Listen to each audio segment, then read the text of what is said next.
But I think if I fully destroy the corruption and the graft, they will kill me. That's a fucked up thing to live with. Yes. When Joe Rogan sat across from Elon Musk, no one expected the conversation to drift into a revelation that could shake our understanding of history itself. They're modifying those pictures to be better looking. Even if they're not modifying the pictures, they're at least selecting the pictures for the best lighting, the best angle. Yet, what emerged was a discussion about a mysterious, original world map. Is ancient maps which show the world as it looked during the last ice age. I first explored this in Fingerprints of the Gods, and I've touched on the mystery again, and I have an appendix on the subject in this book, because I think these are very important. Is it possible that the map we all know has been edited, reshaped, and carefully curated to hide ancient truths? What secrets lie beneath the familiar outlines of continents and oceans? Join us as we look at the conversation and explore the implications of a world map they don't want you to see. When Musk dropped the world map bombshell, what sounded like the opening scene of a conspiracy thriller actually happened on the Joe Rogan Experience, episode 2281, when Elon Musk claimed he'd reveal the original world map they didn't want you to see, setting off a worldwide craze overnight. Rogan's decision to delay posting the full episode further fueled speculation, so listeners across forums began spinning theories: hidden Cold War-era atlas, alien age projection, or erased Atlantean coastlines. Musk's choice of the word original seemed loaded. It could mean an early chart like Waldseemüller or Piri Reis, but there was no map, no download link, just ambiguity. That soundbite went nuclear. Tweets and meme accounts turned his phrase into bigger stars than the actual content. But it gets even more fascinating.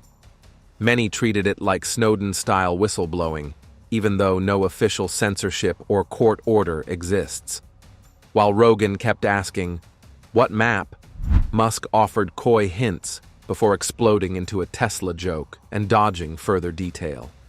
Meanwhile, serious mapmakers and historians pointed out that genuine early maps are already widely digitized and freely available. And nothing Musk said contradicts that fact. His tease seems to trade substance for drama. In academic terms, there is nothing new here. The original map already exists in archives. The whole moment functioned more as a promotional device than a scholarly revelation. Musk's phrasing purposely suspended detail, enough to feel like a secret, but vague enough to avoid being pinned down. But exactly what is the original world map? Keep watching to find out. We've seen how Elon Musk and Joe Rogan turned the idea of an original world map into something legendary. Now we look past the hype to the actual maps and theories behind it. The most likely candidates are famous old maps like the Piri Reis chart. Did you know the Piri Reis world map from 1513 is one of the oldest world maps containing many firsts? And the Waldseemüller map. These aren't secret. They're kept in museums, available online, and studied by experts. This, if you don't know it already, is the Waldseemüller map. The original is on display in the Jefferson building in the Great Hall. The Waldseemüller map, the map that gave America its name. Still, details like their coastlines and names often spark wild interpretations. What did Musk mean by the original world map they didn't want you to see? Could he be hinting at something like an Atlantis-era map or a never-before-seen projection? Since neither he nor Rogan has shown the map, people can only guess. The Piri Reis map, drawn in 1513 by an Ottoman admiral, is one of the main suspects. While it's impressively accurate for Europe and Africa, some claim its southern part shows Antarctica without ice. Experts, however, say it's just a distorted version of South America, not Antarctica. Another contender is the Waldseemüller map from 1507, the first to name America. It changed how the world was seen by mapping a separate western continent and the Pacific Ocean. But unlike a hidden treasure, it's well known and fits the official historical record. There's also Terra Australis, a huge southern landmass imagined by ancient geographers to balance the Earth. Renaissance maps often included it, and over time it fed theories about lost continents erased from history. Some writers, like Charles Hapgood and Graham Hancock, claimed the Peary Race map proves there were advanced Ice Age civilizations with sea travel skills. Most scholars disagree, pointing to mistakes, wrong dates, and no archaeological proof. Still, could Musk be hinting at a mysterious combined map, a mix of forgotten charts or secret atlases? So far, no photo or real evidence has appeared, just clickbait videos. If such a map exists, it's stranger than regular conspiracy theories. The real importance of the original world map isn't whether it exists, but the story it tells. Throughout history, maps have been tools of power to claim land, set borders, or shape identity. Musk's hint about a hidden map taps into fears about who controls our knowledge of the world. Even modern maps distort reality. The Mercator map makes Europe and North America look bigger while shrinking Africa, even though Africa is much larger than Greenland. These distortions shape how people see the world, which makes the idea of a true secret map very tempting. So let's take a deeper look at this suppressed knowledge. Peeling back the layers of suppressed knowledge. Now that we've seen how the original world map works more as a symbol than an actual guide, we can look at how maps have long shaped what people believe, even when those beliefs go against reality.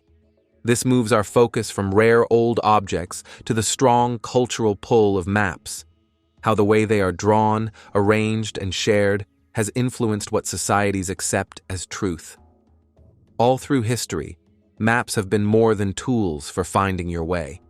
They've been used as powerful weapons of influence to set borders, defend empires, and shape national pride. For example, in medieval and Renaissance Europe, rulers used maps as propaganda, turning them into pictures of conquest designed to praise and uphold royal power. This mix of geography and politics shows that maps often tell us what to think and feel about the world, not just where things are. Looking at map bias, which means the quickest way maps can change what people believe, the Mercator projection is a clear example. It makes Europe and North America look bigger, while making Africa look much smaller. On this map, Greenland seems almost as large as the whole of Africa, even though it's only about 1/14 the size. When maps showed Greenland as equal to Africa, did they also teach us to see Africa as less important? During events like the Berlin Conference of 1884 to 85, maps were also used to carve up Africa without regard for ethnic, cultural, or historical realities. These colonial maps drew borders that erased local identities and gave power to foreign rulers over native peoples. Because of that, the way we see African countries today is still influenced more by those colonial lines than by the real history or geography of the land. But that's not all. Interestingly, other cultures preserved vastly different mapping traditions. Medieval religious maps like the Hereford Mappa Mundi prioritized spiritual geography over accuracy, embedding myth, legend, and medieval beliefs into their designs. Likewise, Aboriginal Australians encoded song lines, narrative routes across land and sky, as oral maps that guided navigation and identity for millennia. These examples remind us that what constitutes a map varies dramatically, and so do the realities they shape. The usual choice to put north at the top of maps is also cultural.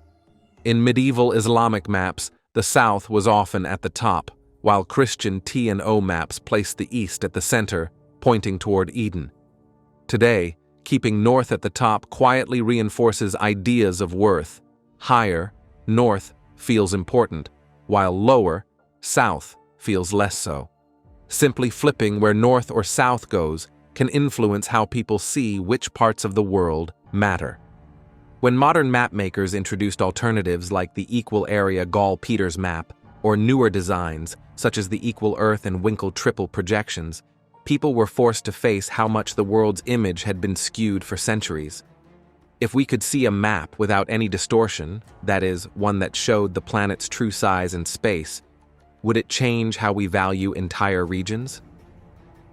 Map making has always involved politics.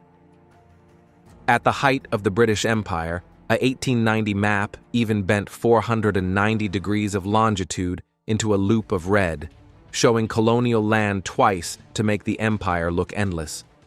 In the same way, modern propaganda maps sometimes shape continents or countries into octopi or threatening figures, using images to spark fear or suspicion. This shows that maps can create emotional reactions just as strongly as they share geographic facts. Even now, many digital maps, like Google Maps, still use the Mercator projection, keeping centuries-old distortions in place by default. While some schools now teach students about these biases, the maps most people see every day continue to push uneven ideas of size and power. Against this backdrop, the story of the original world map that Musk and Rogan mention touches a deeper desire. The wish for a map outside the usual rules, a drawing of the world that breaks from what we've always been told. Whether such a map is real hardly matters. The idea itself fits a long history of doubt, where people believe the real truth is hidden under the official version of geography. After looking at how the legend of a secret map works as a cultural sign, we now turn to the two people who made it popular in today's culture. Keep watching to find out how Joe Rogan and Elon Musk built the feeling of hidden knowledge, not by showing old papers, but by playing with a mix of doubt and authority. Joe Rogan's role looks simple but is very clever. He moves between being a skeptical interviewer and an excited listener. He makes every hint of secrecy sound bigger without saying it's true, with questions like, "What map?" and "When did you see it?" He pulls the audience into a search that never fully ends. Rogan has no academic training, but his huge influence lets him act as both the guard and the rule breaker of this so-called hidden knowledge. Then comes Elon Musk. His casual tease, "I'll show you the original world map they didn't want you to see," is less a statement of fact and more a story tool. By never showing any proof, yet keeping the mystery alive, Musk turns himself into a keeper of secret truths. This lets the audience fill in the blanks with their own hopes of a big reveal. Because of this, the Rogan-Musk moment has become less about real research and more about the idea of resistance. Listeners are led to expect a hidden archive, but what they actually get is a carefully staged mystery. This mix of curiosity and showmanship is what keeps the myth spreading online. By hinting that they tried to cover up the map without offering evidence, the duo taps into a common mindset. Knowledge that seems forbidden feels more valuable. In fact, this hint of secrecy may be more powerful than any actual discovery.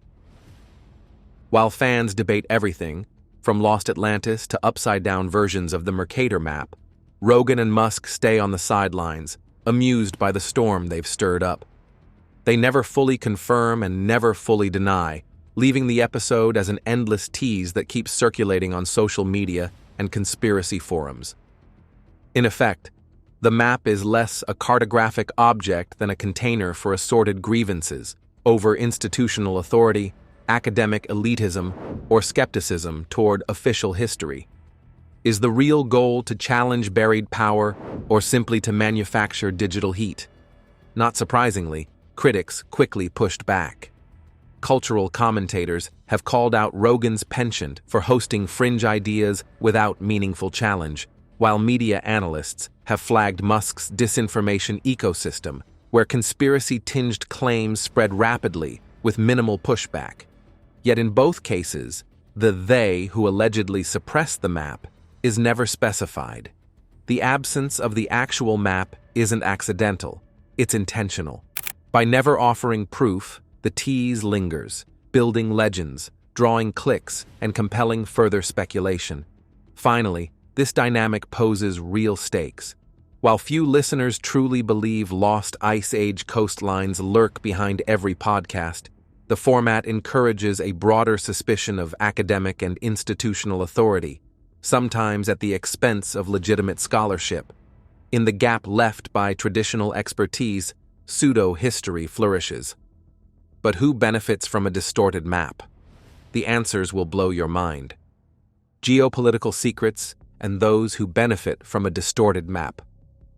Rogan and Musk's original world map idea raises a bigger question. Who benefits when maps are bent or censored? Throughout history, maps haven't just shown the world, they've shaped it. Colonial powers, for example, used maps as tools of control. From the 1500s to the 1800s, European empires made atlases that highlighted their territories in bold colors and drew neat borders, while reducing colonized regions to vague, empty spaces. These maps didn't just document conquest, they helped justify it. At the Berlin Conference of 1884, European nations literally redrew Africa on paper, erasing indigenous borders and creating artificial states. Those maps became legal weapons, used to claim land in treaties and courts. Even the way the Earth is projected can tilt perception. The Mercator map, designed for navigation, makes Europe and North America look larger and pushes Africa and South America into shrunken shapes. That visual bias can quietly influence how people value regions. In the 1970s, Arno Peters introduced his equal area map, claiming it fixed Mercator's Eurocentric view. Supporters saw it as leveling the playing field, while critics said it was political posturing disguised as geography. The fight over projections showed that even map formats can become arenas for power struggles, with countries and organizations siding with whichever version made them look more significant. Digital maps like Google, Apple, and Bing often look neutral, but they quietly follow political rules. Most use the Mercator projection and change names or borders depending on local laws. For instance, Google has shown different versions of Crimea, Kashmir, and Taiwan depending on where the user is, and even changed the Gulf of Mexico label during US political shifts. What feels like just a map often reflects national policies and historical narratives. China's 9-dash line is a prime example. It claims over 80% of the South China Sea and appears in Chinese maps, passports, and school books, despite being ruled invalid by an international court in 2016. A simple line on a map has helped reinforce territorial claims in one of the world's busiest waterways. Similar tactics have played out before. China's maps include Indian-controlled land in the Himalayas. Libya's maps once included the Aouzou Strip, sparking conflict, and Iraq labeled Kuwait as its own province before invading in 1990. These aren't mistakes, they're deliberate tools in border politics. Maps have also been used as propaganda in wartime. Nazi Germany drew British colonies oversized to stir fear. US Cold War maps exaggerated the Soviet Union's size to make it look more threatening. FDR even used a German map showing Latin America divided into vassal states to argue for defending the Panama Canal. It gets even more interesting. Today, the stakes are economic and technological. Companies bend to political pressure. Airlines and film studios often alter borders to avoid upsetting governments. Some even comply with China's 9-dash line to keep market access, risking bans elsewhere. Tech giants like Google and Apple wield huge influence, but their choices often follow business interests rather than pure geography. These distortions have real effects. They shape investment, policy, and how the world sees conflicts. Studies show that seeing distorted maps over and over can actually change how people value different regions. When maps make Europe and North America look big and Africa or South America look small, it can plant a subconscious bias that affects how the world sees importance. From colonial powers to modern tech giants, those who control maps often end up controlling narratives, raising the status of some places while shrinking others, literally and figuratively. That's why when Rogan and Musk tease a hidden map, the real question isn't whether it exists, but whose power it would reinforce. If the world map we use has already shaped our vision so much, what else have we missed? Beyond political borders and projections, there are entire worlds we don't see because our maps are outdated or incomplete. Some are underwater, some live in oral histories, and some are left out of climate models. Take Sundaland, a huge landmass in Southeast Asia, twice the size of India, now submerged. Recently, fossils of Homo erectus hunting turtles from over 140,000 years ago were found under the Madura Strait. This suggests vast plains once teeming with life are now hidden under the ocean, and that our land-based version of human history leaves out whole chapters simply because the sea rose. Most of Zealandia, called the Eighth Continent, is hidden underwater between New Zealand and New Caledonia. Until recently, people thought its few visible islands were separate, but they're actually part of a massive landmass larger than India. Finding out it's a continent changes what we thought we knew about Earth's layout and shows how much of history lies buried. If whole continents can stay hidden, what else might we be missing? There are also sunken cities like Japan's Yonaguni Monument and India's Dwarka, dating back 5,000 to 9,000 years. These ruins hint that advanced societies once lived on coastlines now underwater, but history books rarely include them, making us underestimate early civilizations. Maps themselves have shaped what we know and don't know. During colonial times, European maps wiped out indigenous names, migration routes, and landmarks on purpose. Today, indigenous groups are using countermaps to reclaim that history. Even the map shapes we use create bias. The common Mercator projection shrinks Africa and makes Europe look bigger, which subtly affects how the world values different regions. We also haven't charted most of our planet. Over 74% of the ocean floor is still unmapped, and some areas still use century-old naval charts. New scans of the Cascadia subduction zone off Canada and Oregon have revealed hidden faults that change earthquake risk predictions. In Antarctica, high-resolution maps have uncovered over 300 underwater canyons that affect ice melt, ocean flow, and even climate. All of this shows how much of the world, land, and sea is still invisible to us. How do you think this original map will change the world when revealed? Let us know in the comments section. We hope you enjoyed watching this video. Remember to like, share it, and subscribe for more. Also, click the next video showing on your screen. You will enjoy it.